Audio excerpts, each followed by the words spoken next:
When she came on the scene, she had a look that everyone copied fast, and she made a beach town into its own brand. This is Bridget Bardot, and I'm Matt Hasquin, a high school history teacher, and I'm taking you line by line, lyric by lyric, through Billy Joel's We Didn't Start the Fire. So hang around and we'll go ahead and tell the story as to why she's included. When Billy Joel starts the third line of the fourth verse with Bardot, he's pointing to Bridget Bardot.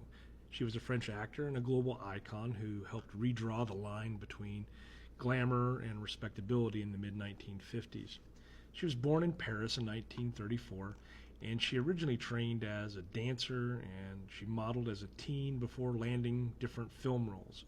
But the big point came in 1956 with the film And God Created Woman.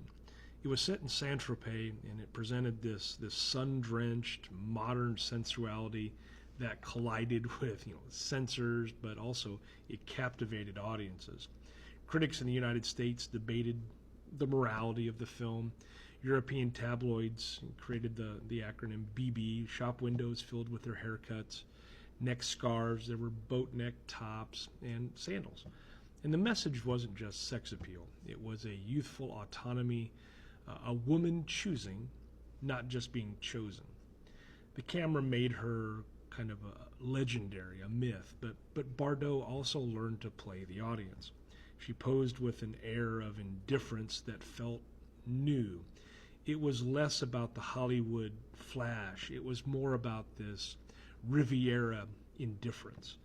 And through the late 50s and early 60s, she kind of swung between crowd pleasers and auteur cinema like Vérité in 1960 or Le Mépris in 1963.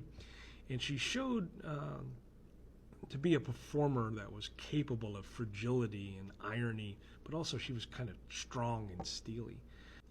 Even when the movie industry questioned her sex appeal, her image still sold tickets.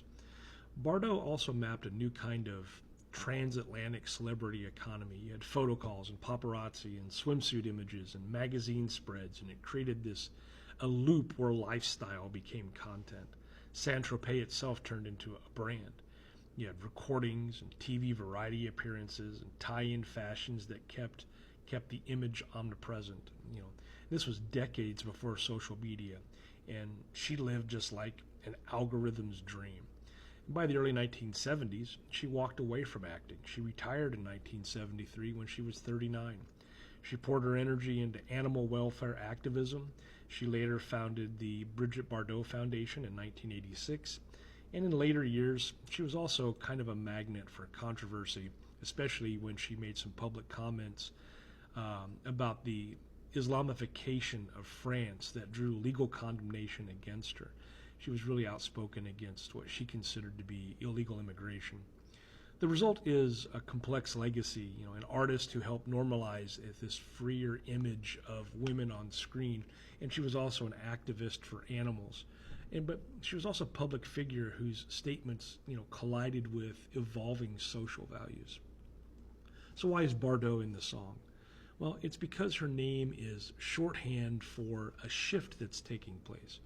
The 1950s weren't only about presidents and wars, they were also about how mass media could turn a person into a global symbol, of liberation to some, of transgression to others, and of a marketplace that was learning to sell desire as a lifestyle.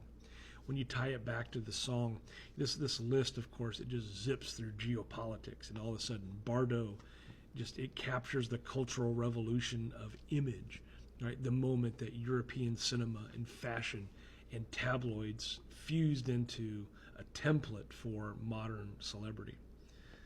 Why does she matter? Well, she shows how media can shape norms.